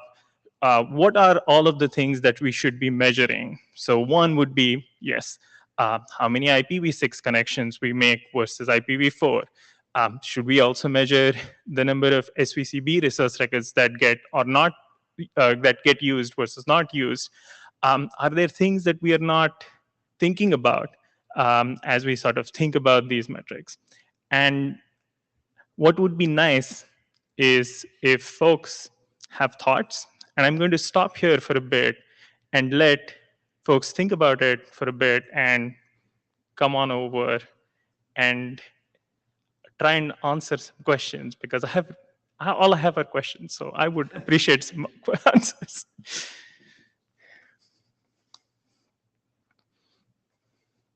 Vaibhav? I think Vaibhav Bajpayee, House of Platinum Institute. I think these are easy answers for you and I, because we are measurement people, right? And so, I mean, you have data, right? So you can show this is the distribution, this is the minimum value, this is the maximum value we see, this is the median, this is the 95th percentile. And based on this measurement, our recommended values are these. I don't see this in the draft. Largely, I see a recommendation of 50 milliseconds. How did this recommendation come into the picture is something that appears to the reader as magic, which was also true in the first RFC, also in the second RFC, and now we are trailing down the same path. With resolution delay, I would also consider the fact that now we have encrypted DNS, which we did not have in the previous two RFCs. Encrypted DNS also has implications on latency. So I don't think we can recommend one single value based on which kind of DNS we are using. right? DNS over TCP, DNS over QUIC, DNS over HTTPS, whatever. We also need to think about what access network are we actually looking at. Think about Starlink. Most of the recommended values will not work with Starlink, right? And so these are considerations we have to take into picture. So I want to interrogate that a little bit, Vaibhav, about like how we have the data. And I think what I want to sort of say a little bit is like, we have the data, but we don't know what exactly to look at exactly. So like the person, like the graph would be just 95th percentile, but what is the trade-off that we're okay with is part of the question that we're trying to ask. Is like, is fewer IPv6 connections, like how much fewer IPv6 connections are we okay with? And I guess we need data, but I guess what are the things that we're looking for? SVCB resource records, IPv6, and I think what would be nice is if the researchers and if this community as a whole sort of came up with a list of things that we're interested in, and then we can go and interrogate the data. You're absolutely right. We have the data. It's just that what are we looking for? What is our value judgment that we're trying to make? And what are the trade-offs that we're okay with? Eric? Yeah, it definitely makes sense, I think, to write to be very explicit about why we're putting some of these in rather than being implicit. Because I think there's a number of these that are purely a performance factor of do whatever is fastest. But then there are others like the IPv4 versus IPv6 one, which are architectural ones where it really comes into, we're trying to get to a point where we can start turning off IPv4, and where there's infrastructure like CGNATs that become very expensive for network operators if there's more v4 traffic. But, and where kind of the more you put onto v4, you start getting into kind of system level feedback problems where there can be reliability issues if you start putting too much v4 traffic through, because then CGNATs start falling over, which individual clients can't tell. But I think starting to write some of these things down so it's explicit does seem worthwhile. Okay, thank you. Hey, Brian Trammell. I came up to almost say what Eric just said, but I want to take your open-ended question and ask, answer it with a different open-ended question. We've lived in a world where this was the recommended value for happy eyeballs for a decade, right? Like that number is going to be stored in very weird ways, right? Like, so in operational practices and, oh, it fell over for 47 milliseconds, therefore it's not happy, et cetera, et cetera, et cetera, right? Like, so we've baked this into the internet for the past decade. That might be a reason not to change it unless you're into chaos engineering, in which case it's a really good reason to change it. I really like the framing of looking at each of these numbers and saying which of these are like tied to the physics, right? Like, so just go as fast as you possibly can, and which of them are tied to the sort of political desires of this working group, and which of them are then in a third way tied to sort of like existing practice where we've stored numbers in strange places. Love your friendly local SRE. Thank you. Tommy?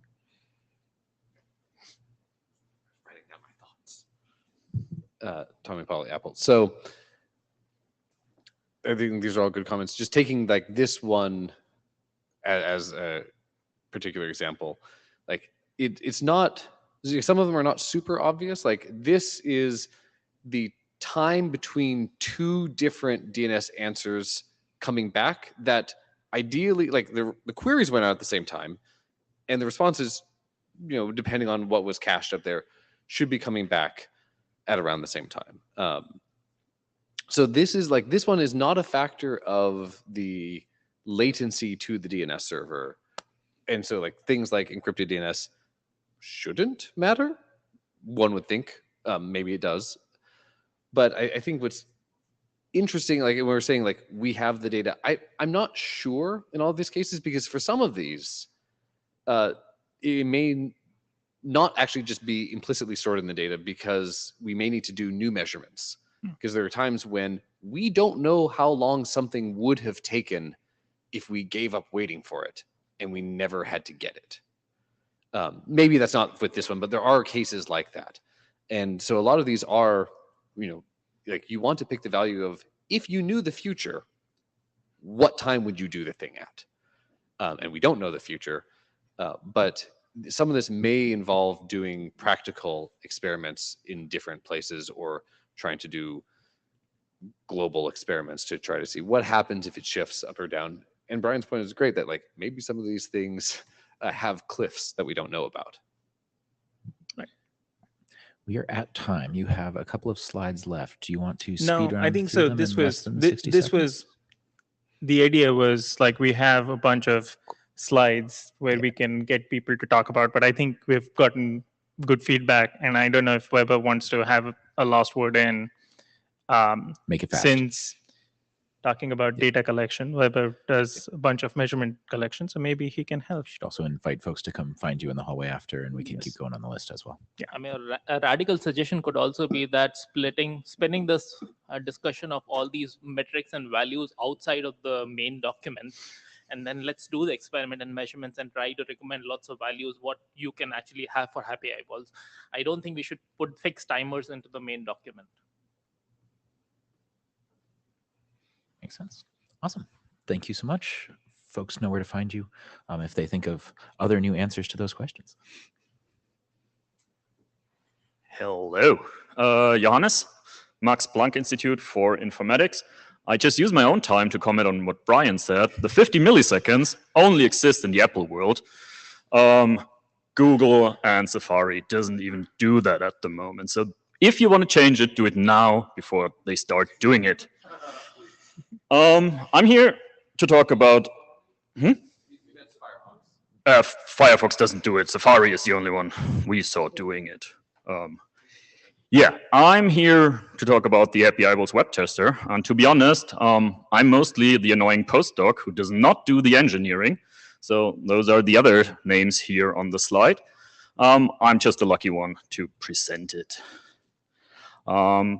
You have seen, and the date is completely incorrect, that is stuck somewhere. You might have seen the web tester already the last time. Dave was nice enough to talk about it and use it and present it here. And I want to give some updates on that. Where do I have to point? You shouldn't have to point. Here. All of this started as a research project, and it didn't really start with browsers. It started with iCloud Private Relay when we looked into this and saw that the egress nodes have different behavior depending on which operator does it. Then we realized, well, we can look at it in the browser world as well and see what's happening. So we created a test tool to look at it in different scenarios. I think both screenshots are from Chrome. You can test in this test tool on the connection attempt delay at the moment. We have different delays for IPv6 and then see what the client does. Chrome switches at 300 milliseconds, Firefox at 250, and Safari does random stuff. No, they have a dynamic delay in there. On the bottom, you have the resolution attempt delay, and this is Chrome as well. It mostly depends on what the resolver does at the end and how they get the addresses. This was a research. Now we want to extend this also to help the group here to add all the functionality required for Happy Eyeballs version 3. We are currently adding the new DNS resource records that they are supported. We are adding all the different HTTP versions that we can do this, and now different delays for that.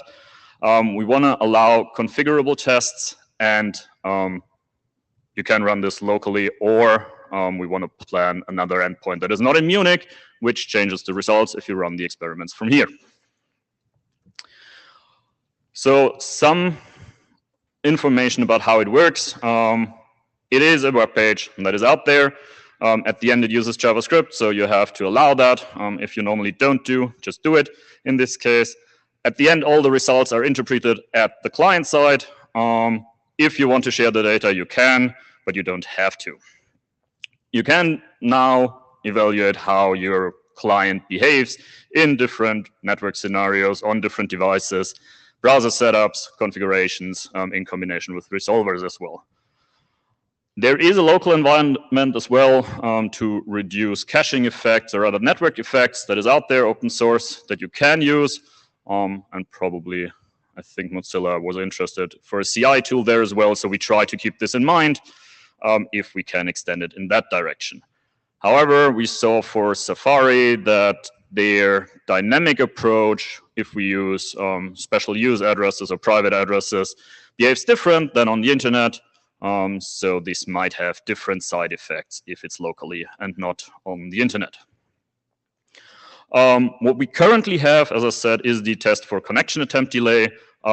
We use TCNet to add artificial delays to different IP versions, which we can't do in the future since we want to do it on the TLS handshake.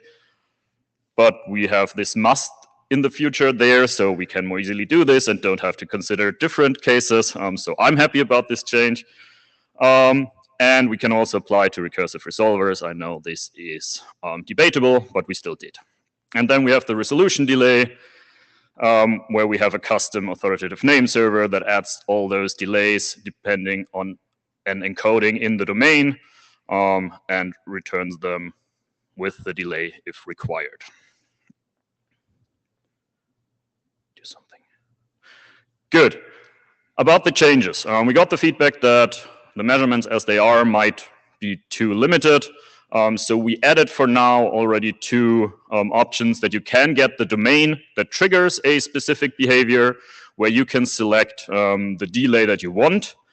Keep in mind for the connection attempt delay, it's only the closest delay that is possible. We use 8 addresses at the moment for IPv4 if you want to delay that as well, but this might change in the future. So that is an option. You can create sequences that you want to test out one after another. If you want to test the dynamic approach, for example, yes. Then, as I said, we're currently working or are in discussions about a second setup of this in North America, at least, that the natural network delay is smaller. So the current endpoint is in Munich. Whenever you run measurements from here, there is an additional 100 millisecond delay, roughly. And there is this local setup. Then we are adding the new DNS records, HTTPS and SVCB. We also need that for quick anyways. In general, they are easy to add. If you have any weird configurations you would like to test or any weird options you would like to test, I think Eric already said something regarding the multi-CDN scenario with different priorities and changes. Let us know. We might be able to do this, set this up to create tests in that direction. And what we added so far as well is a test for HTTP3 in general, so whether your browser in the current configuration supports HTTP3 in which scenario. Yes, so if there is an HTTPS resource record, if there's an alternative service header, if there is both, if there is only HTTP3 and no HTTP2, or only HTTP3 only with an HTTPS resource record. This is mostly as a start, so people can see whether HTTP3 even works, because for some browsers you have to activate DOH, which is not on by default. For some it is on by default, just as an overview. The plan there is now to add different delays, combine them, and see how Happy Eyeballs version 3 implementations behave in the future. So basically, the tool is there. We plan to extend it. Feel free to reach out via email, or there is a public Git repository. You can follow that or use the issue section there or whatever to communicate with us, to communicate with each other, if that helps. Some open questions either for the next 2 minutes or afterwards or on the mailing list or wherever. What do you think we should focus on? What are the first things you will implement that need testing, or some weird edge cases that we might be able to create? Regarding the caching, I already learned over the last couple of days that sometimes it's on a route basis or prefix basis or IP basis or domain basis. So any insight there might help us to create the test cases and isolate them. Yeah, and the last question is hopefully out now, that currently nobody plans to do the signal on the TCP handshake, but TLS. That's it. Any comments, questions? Otherwise, just reach out to us. I will jump in to say that. Yeah, I'll clap. Heck yeah. This is really cool stuff. I just pulled up the H3 tester on my laptop, and it showed me some cool things. So that was very nice. Good. Yeah, I think we've been working on kind of finding ways to let people see how their implementations are going and stuff like that. And so this has been super useful work. So thank you for this. And I think we were saying essentially either use mail or just file an issue on the GitHub. So when people have ideas of, hey, it'd be cool if you tested that, that would be awesome. Yeah, perfect. We're open Thank for you so that. much. All right. Tim, do you want to talk to us a little bit about error reporting? Well, we have like 5 minutes plus the wrap up. So on our charter, there are two drafts, two documents rather. There's HEV3, of course, which we've discussed well today. There is also, I kind of read it as optional in the charter, maybe, well, whether it's optional or not, there is another document about reporting.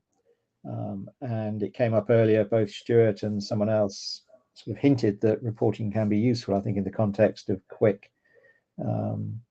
So the question is, what does the working group want to do with that? Do we want to progress it? We've not yet had anyone that's come forward to pen even a skeleton 0.0 draft to start teasing out the issues.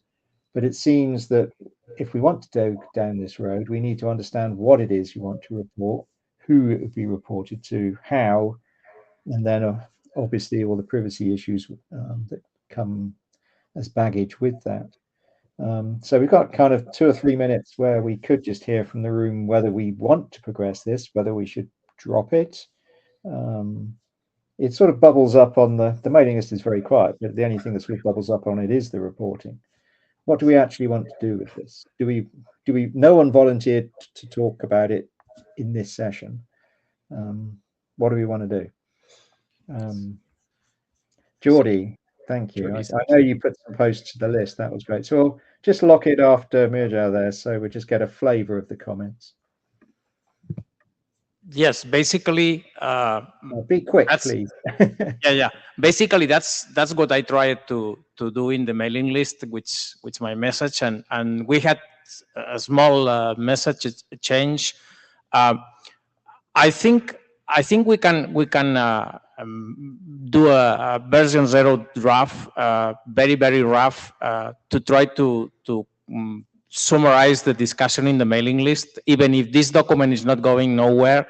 But just to try to drive the decision about where we want to go, right? I think that's what we can do right now. I don't think we can advance too much more at this moment, but at least to drive the discussion a little bit. I am happy to start that. A straw man skeleton 0.0 with the issues even at that level would be a good way of provoking discussion. Tommy Polyapple. I think we should try to have something here, and we have discussion and some ideas. I think it'd be nice to figure out, or maybe have different option documents for different mechanism approaches. And they don't need to design new protocols. They can describe how you use different ones. I know, Jordy has been talking about syslog. I don't know enough about that. I am concerned about browser and client support and some of the other implications. I am personally interested in an ICMP option approach. I'm not necessarily volunteering to write that, but if that's something that someone would like to talk about or help pen, that would be interesting. Mirja. Mia Kulevin, I think we should really do that, because I'm hoping that we can use this data and actually debug network problems. That would be my wish outcome. I think maybe the first step is just to define some kind of format. And how crazy is it to just define a QLOC format for it? Philip Teasel, I think we should definitely do that, especially to help debugging. I'm also happy to help with writing such a document. but I think we should really separate the use cases. So having something like a developer tools extension for any of the browser is, I think, the absolute minimum, and perhaps the lowest hanging fruit. And thinking about how to communicate that to the network is much more difficult. But let's start with the easy case and look how far we get. Yeah. Okay, thanks. Yeah, I mean, we should be looking at the use cases to drive what we want to do. Maybe not get into the specifics yet, but to understand what the use cases are, what would be reported and to whom before we consider how we would do it. Yeah, so back to the room, Eric, over to you. Yeah, thank you. And I know we've had some very nice folks from Akamai come do some of this, and Jordi has been driving a lot of discussion on the list as well. And there's a couple other people who've put together different proposals and different things. So thank you to the folks who are trying to help drive this forward. And I think one of the things we're looking for is, what is the most concrete input that we can give that helps that progress? So this sounds like a good plan. Let's go with that. Thank you, Marco, for taking notes. Thank you all for your contributions. And that concludes our session.